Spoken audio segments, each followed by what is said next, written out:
Mesdames, Messieurs, bonsoir, bienvenue si vous nous rejoignez sur Monaco Info. Voici les titres que nous développerons dans cette édition du samedi 7 septembre 2024.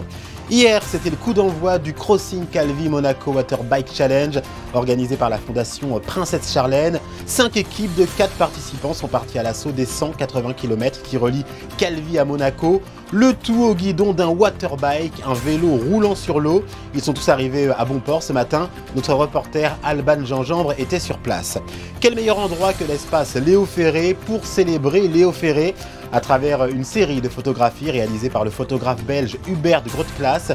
Les nombreux clichés parcourent 46 ans de l'immense carrière du chanteur monégasque décédé en 1993. Une exposition avec une saveur particulière puisqu'elle constitue l'ultime événement dans les locaux de la salle de l'espace Léo Ferré qui déménagera prochainement à l'îlot Pasteur. Après la photo, on parlera littérature avec la 13e édition du Salon du Livre de Monaco qui se tient au Grimaldi Forum durant tout le week-end. Avec nous dans ce journal, l'avocat, écrivain et agent littéraire Emmanuel Pirat, venu présenter son dernier ouvrage intitulé « L'affaire Céline, la véritable histoire des manuscrits retrouvés ». Un récit passionnant, vous verrez, qui nous plonge dans les coulisses de cette découverte extraordinaire. Mais pour débuter ce journal, suite et fin du Crossing Calvi Monaco Waterbike Challenge organisé par la fondation Princesse Charlène. Ils étaient 20 hier à partir à l'assaut des 180 km qui séparent Calvi de Monaco. Nous retrouvons Alban Gingembre de retour en principauté pour vivre l'arrivée des coureurs. Oui, ça y est, ils sont enfin arrivés. Pour rappel, le départ avait été donné hier matin en Corse par la Princesse Charlène et ils sont arrivés ce matin après avoir pédalé toute la nuit. Ils sont arrivés ici sur la plage Villar-Voto. Un relais de 180 km sur la Méditerranée mené très rapidement par 3 équipes. Et c'est finalement la team du cycliste suédois Gustav Larsson, Lionheart, qui arrive en tête après 22h30 à pédaler et des souvenirs plein la tête. We saw some whales. I had dolphins flying in front of me for a moment. When you look up, you got the stars above. And yeah, no, it was perfect. It's really beautiful, really beautiful. I'd love to do it again. La team Lionheart suivie de près par l'équipe Rock to Rock qui décroche la 2e place. Nous avons malheureusement eu une casse du vélo. Nous étions donc devant à ce moment-là et le technicien était là pour nous aider, il montait 2e vélo. Et puis c'était bien parce que les autres équipes n'étaient pas trop loin, donc on pouvait même se parler, se faire des gestes entre nous. Le beau souvenir, c'est quand même, j'ai beaucoup aimé le départ. Il y avait une très bonne ambiance. Monseigneur est venu nous supporter, donc c'était un grand moment. Et voilà, et ce matin, l'arrivée, c'est également exceptionnel, je pense, d'arriver ici à Monaco chez nous. La team Serenity est 3e, plus loin derrière, Ferrari termine 4e. Pendant la nuit, chaque participant a dû rallier son bateau au vu des conditions météo. C'est finalement l'équipe U17 du boxeur ukrainien Oleksandr Usyk qui obtient la 5e place. On n'a pas pu faire la totalité des 180 km qui relient Calvi de Monaco. C'est un grand regret pour nous en tant qu'athlètes et sportifs, honnêtement. Donc on va certainement remettre à l'édition prochaine et on va essayer de faire ces 24 heures. Et je vous assure qu'on ne sera pas dernier cette fois-ci. Une course qui aura permis à chacun de s'amuser, mais surtout de récolter des fonds pour une bonne cause. Pour rappel, cette course, c'est un défi sportif, mais c'est aussi et surtout un défi lucratif pour la Fondation Princesse Charlène qui lutte contre les risques de la noyade. Une bien belle initiative solidaire. De retour sur la terre ferme avec l'espace Léo Ferré qui rend hommage au chanteur Léo Ferré pour sa toute dernière exposition dans ses locaux de Fontvieille. Le chanteur, né à Monaco, a été immortalisé à travers l'objectif du photographe belge Hubert Grooteclaes.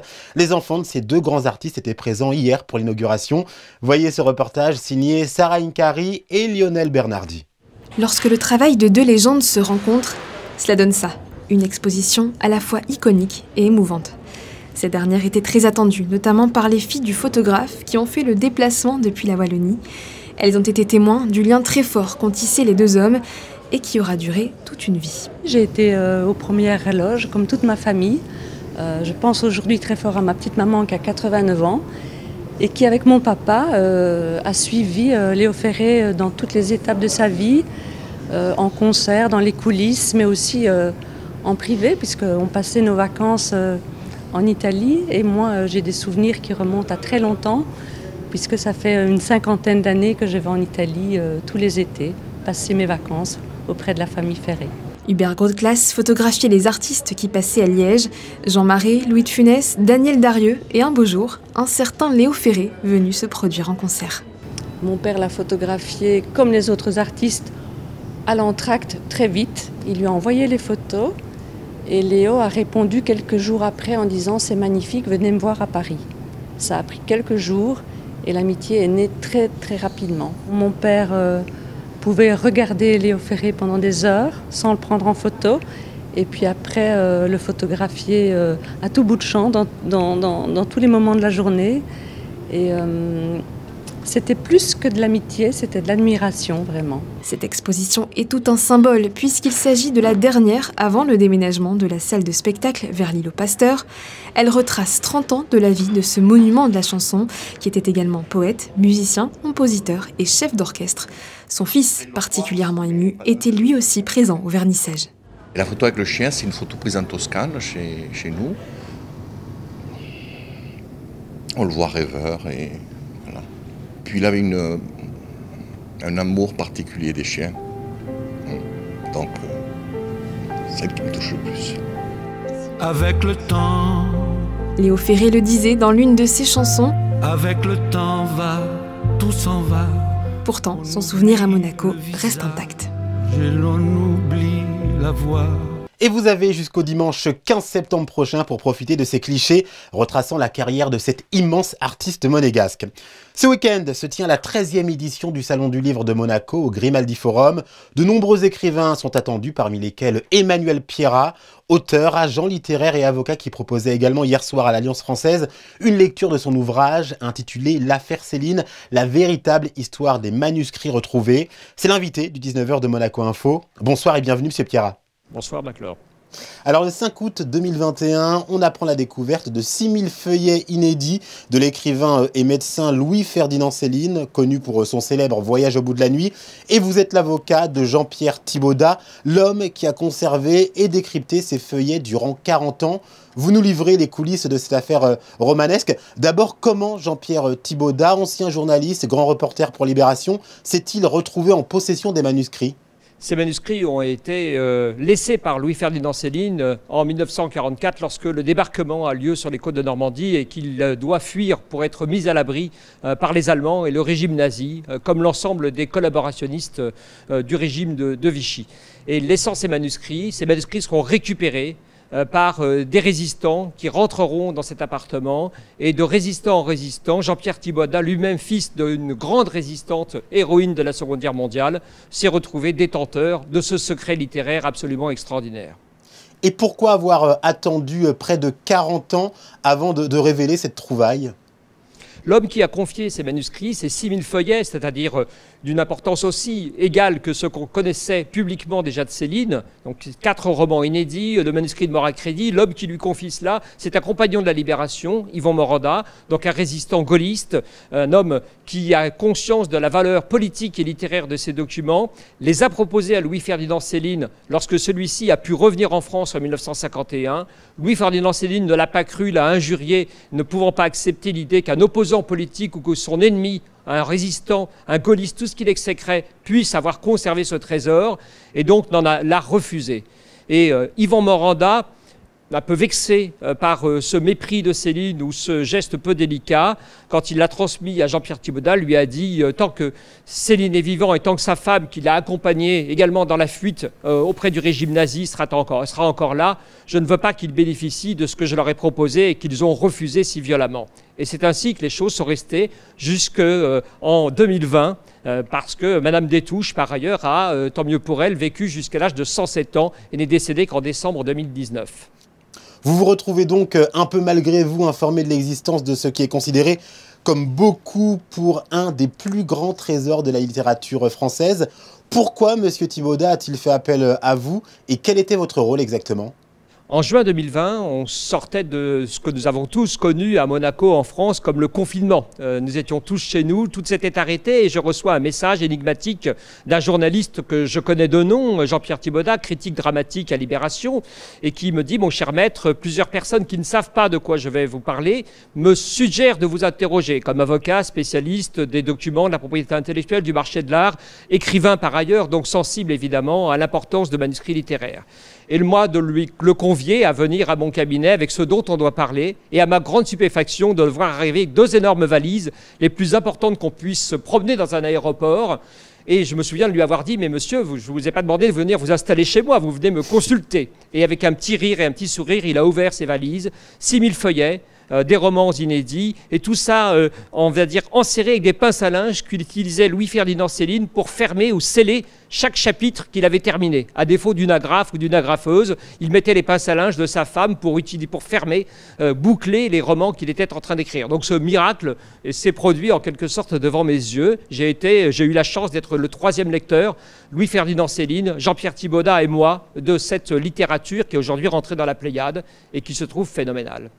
Et le comble pour un avocat avec cette scène surréaliste, vous êtes convoqué à la police de Nanterre avec M. Thibaudat pour recel. On vous soupçonne d'avoir volé ces manuscrits. On soupçonne Jean-Pierre Thibaudat et moi-même d'avoir en quelque sorte cambriolé l'appartement de Céline et d'avoir tenté de receler ses manuscrits. Alors que mon premier geste naturel d'avocat a été d'appeler les héritiers de Lucette Détouche, la veuve de Louis-Ferdinand Céline, pour leur dire que nous avions ces manuscrits en notre possession. Les choses ont tourné un petit peu vinaigre et une des héritières a trouvé judicieux de déposer plainte pour recel. Évidemment, cette plainte a été classée sans suite, mais nous a valu des scènes presque drôles donc dans un service spécialisé dans la recherche des œuvres d'art à la police judiciaire à Paris, dans lesquelles je me retrouvais à répondre secret professionnel et mon client, journaliste, secret des sources. La police n'est pas allée beaucoup plus loin et ça nous a permis de reconfier les manuscrits de façon un peu officielle qui aujourd'hui regagnent peu à peu la Bibliothèque nationale de France. Malheureusement, en quelque sorte, Jean-Pierre Thibaudat ne se retrouve pas associé au succès de ses livres. Guerre, le premier des romans inédits, est paru, a fait un score quasiment équivalent à celui d'un prix Goncourt, plus de 200 000 exemplaires vendus en quelques semaines et aujourd'hui traduits dans le monde entier et sur les listes de best-sellers depuis quasiment sa sortie. Voilà. Mais cela connaîtra sans doute un autre destin et on reconnaîtra un jour le vrai travail de Jean-Pierre Thibaudat, qui est déjà salué par beaucoup, sur ses manuscrits de Céline. Sans lui et sans son talent, sans son abnégation, on ne les aurait pas aujourd'hui en librairie ou à la disposition des chercheurs. Vous serez donc présent à la 13e édition du Salon du Livre de Monaco. Quel ouvrage proposerez-vous au public ? Je parlerai évidemment de l'affaire Céline, ce que j'ai présenté hier soir à l'Alliance française et dont je reparlerai en débat dans ce magnifique salon du livre dont je suis un habitué. Je soutiens très fervement tout ce qui est fait par l'association Fabien Boisson et tout ce qui est fait au Grimaldi Forum depuis de nombreuses années. Et je suis vice-président du Pen Club de Monaco par ailleurs, donc je me sens un peu monégasque. Et donc je présenterai un certain nombre de romans, d'essais sur la censure, sur un certain nombre de sujets dont je suis familier et qui me permettent d'avoir le plaisir de venir chaque année sur la Riviera, saluer les citoyens et puis les ressortissants français aussi qui viennent de Nice et des Alpes-Maritimes. Eh bien, merci d'avoir répondu à nos questions. Emmanuel Pierrat, auteur, agent littéraire et avocat. On vous retrouve donc tout le week-end au Salon du Livre de Monaco. Ce sera la 13e édition. Merci à vous, Claude. Place au sport et la 28e édition du tournoi de tennis Ascot au Monte Carlo Country Club. Triple tenant du titre, les Monégasques étaient particulièrement attendus, mais c'était sans compter sur l'Italie, victorieuse de la compétition. Notre journaliste Gaëtan Lebrun revient sur la rencontre. Créé en 1992, le tournoi Ascot a une nouvelle fois tenu son rang. Un peu plus de 100 joueurs étaient présents de mercredi à samedi pour cette 28e édition. 12 équipes chez les hommes et 5 chez les femmes, avec des joueurs et des joueuses de tout âge, de différentes cultures et de différents niveaux, regroupés ici au Country Club par amour du tennis. C'est un tournoi international, il n'y a que des amis ou de nouveaux amis, que ce soit de n'importe quel continent, de n'importe quelle religion, de n'importe quelle couleur de peau, rien ne compte, sinon la passion du tennis et l'amitié qu'ont les uns pour les autres. Encore une fois, Monaco est une destination fantastique où on a absolument tout et qui chaque année nous accueille à bras ouverts et qui contribue à ce que tout le monde revienne. Le tournoi Ascot a su comme chaque année attirer des équipes du monde entier, composées de joueurs semi-professionnels et amateurs, dans lesquels on retrouve beaucoup d'habitués. La plupart viennent depuis plus de 10 ans, avec à la fois un esprit de camaraderie, mais aussi un esprit de compétition. We love the atmosphere. It was like 10, 15, 20 teams coming from everywhere in the world. You meet people that are just coming here, that love tennis and enjoy playing at different levels, but all very competitive, very fair play and really good fun. At the end of the match, we all laugh and know each other, and then there's evening, then you go back to the hotel, then there's a drink in the pool, and then back on court the day after. It's very intense and really good fun. So it's an absolutely incredible event. We've been coming for 10 years. We started as Team Commonwealth, and then more recently I've been bringing a Team Canada, which is an incredible privilege for us to come from Canada and play in this incredible environment and have the welcoming embrace of the Monaco people. It's fantastic. Très attendue, l'équipe de Monaco, triple tenante du titre, faisait figure de favori, mais les locaux se sont inclinés en finale face à l'Italie dans un format de 3 matchs de double, où l'Italie en a remporté 2 sur 3. Toujours en sport, du basket avec les Rocaboys qui se sont inclinés hier soir 82-73 face à l'équipe estonienne Baskonia, malgré un comeback dans le dernier quart-temps, un match amical au goût d'Euroleague et une 3e défaite consécutive pour les hommes de Sasa Obradovic. Prochain rendez-vous de la Roca Team le 11 septembre à Pontevedra où ils affronteront le Real Madrid. Après les vacances qui riment souvent avec insouciance, farniente et parfois apéro prolongé, on y est, c'est la rentrée, un véritable changement de rythme qui peut apporter son lot de stress. Alors comment aborder sereinement cette reprise? On vous livre quelques astuces avec Alexia Cornu, coach bien-être. Merci d'avoir accepté de nous éclairer de vos conseils. Bonsoir, merci. Avant l'été, on assiste souvent à la mode du summer body, à savoir se sculpter un corps sympa pour lézarder en toute confiance sur la plage. Mais est-ce bon de se concentrer sur une courte période, puis de ne plus rien faire par la suite, ou est-ce que cela reste une bonne chose malgré tout ? Alors, l'avantage de cette motivation qu'on trouve à l'arrivée des beaux jours tous les ans, c'est que ça permet de passer plus de temps souvent en extérieur. On va refaire un petit peu soit de course à pied, soit de randonnée. On va faire plus de sport. Donc, l'effet plus de sport grâce à cette motivation-là, elle est intéressante. Après, c'est vrai que le côté où je fais un régime juste avant l'été, ou derrière, je risque de surcompenser avec les apéros, les barbecues pendant l'été, ça, c'est plutôt négatif parce que ça peut générer un effet yo-yo qui, sur le long terme, est délétère pour la santé parce que, en fait, dérègle complètement notre corps. On va rentrer dans le vif du sujet. Quelles sont les clés, selon vous, pour aborder sa rentrée sereinement ? L'organisation. C'est vraiment ça la clé. C'est d'être réaliste, en fait. Donc, ce que je dis souvent, c'est prendre son agenda, le poser devant soi et se dire, OK, concrètement, qu'est-ce qui est faisable? Parce que souvent, on se dit, j'ai envie de faire ci, j'ai envie de faire ça, et puis je veux m'inscrire à tel club, et puis je veux prendre telle chose. Et après, dans la réalité, c'est pas forcément gérable. Donc, vaut mieux choisir une chose au début et de se dire, avec la réalité de mon agenda, comment est-ce que je peux m'y tenir sérieusement? Pas 2 semaines, pas 4 semaines, mais vraiment toute l'année. Et puis, ensuite, de faire en sorte que ça fonctionne. Et si admettons, là, on est au début septembre. Si on arrive à intégrer dans son agenda, dans son organisation, une activité et qu'à Noël, on a tenu, pourquoi pas à la rentrée de janvier, en rajouter une deuxième.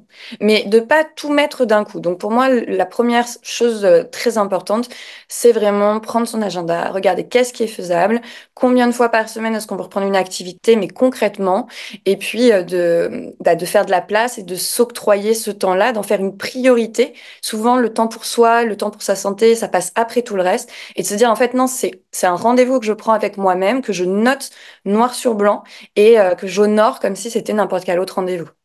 Vous dites qu'il n'est pas forcément nécessaire de s'inscrire en salle de sport. Ça peut passer par des petits efforts quotidiens, essayer de marcher plus dans la journée, se garer un peu plus loin quand on va faire des courses et prendre par exemple systématiquement les escaliers. Oui, c'est la différence que j'explique souvent entre l'activité sportive et l'activité physique. L'activité sportive, on va s'inscrire dans un club de sport où on va faire du sport chez soi ou en extérieur, peu importe, mais vraiment du sport. Après, il y a l'activité physique qui est indispensable pour être en bonne santé et pour des personnes qui sont totalement sédentaires, sédentaire, de pas se mettre la pression avec une activité sportive au démarrage, mais de reprendre l'activité physique qui est effectivement bouger au quotidien.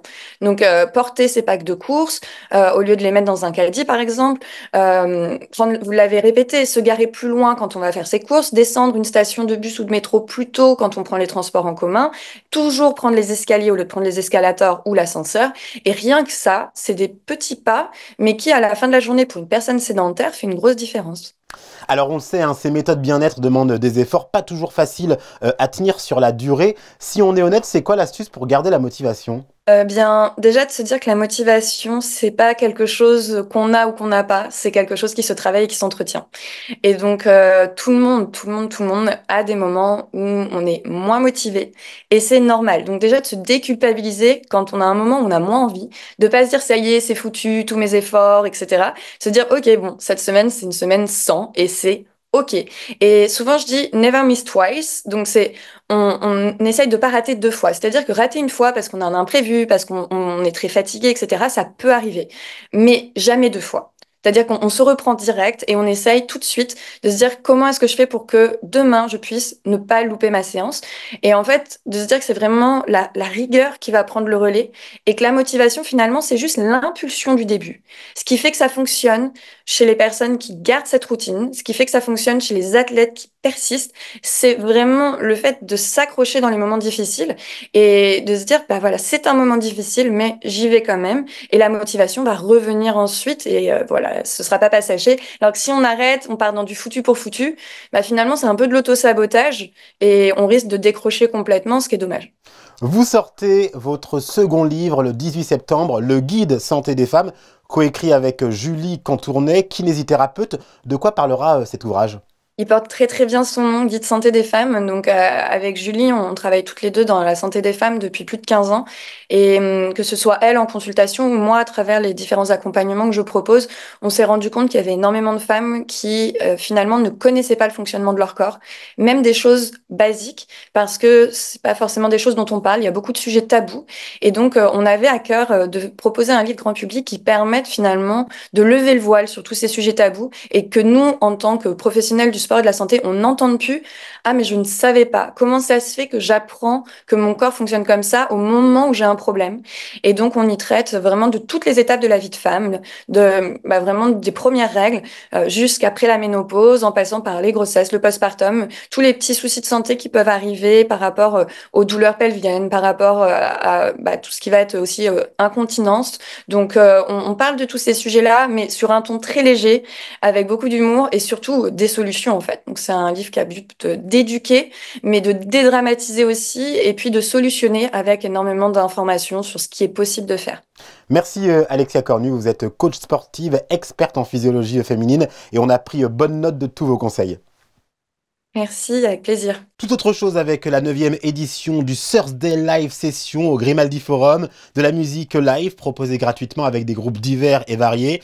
Ce jeudi soir, le 5 septembre, c'était au tour du groupe anglais Youth Sector et l'ambiance était au rendez-vous, comme ont pu le constater Julien Laugier et Émilie Flamin.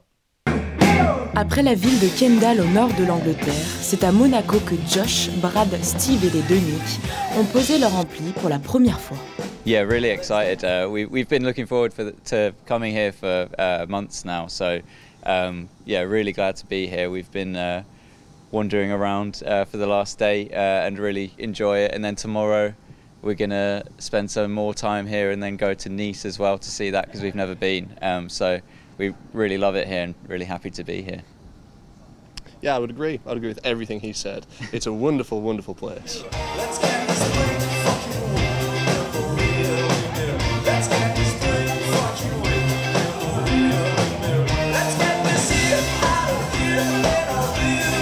Des tenues hautes en couleurs, style années 80, et du rock énergique, c'est comme ça qu'on pourrait définir le style du groupe britannique.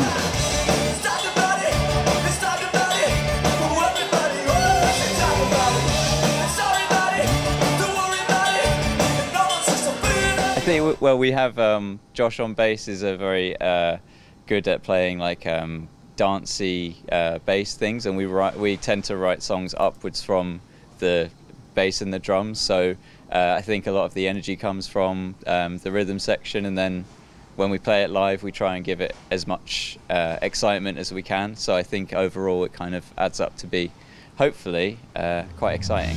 Un concert intimiste et découverte pour les 140 spectateurs.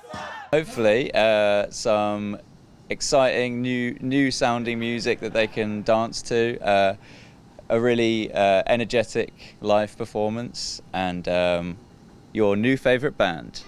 Le 28 novembre, c'est le groupe suisse Helvet qui envoûtera les Monégasques avec ses sonorités pop et jazzy.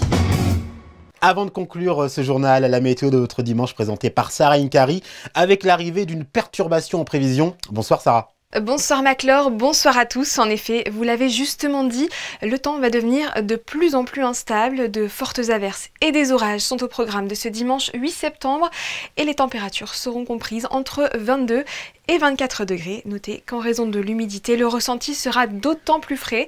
Enfin, demain, nous fêterons la Saint-Adrien. Nous les embrassons très fort. On arrive au terme de ce journal de la rédaction de Monaco Info. On se quitte avec les clichés de Manuel Vitali, présent ce matin à l'arrivée de la 2e édition du Crossing Calvi Monaco Water Bike Challenge, un événement proposé par la fondation Princesse Charlène au profit de l'apprentissage de la natation et de la lutte contre la noyade. Prochain rendez-vous avec l'actualité demain 18h30. D'ici là, vos programmes continuent sur Monaco Info bien sûr.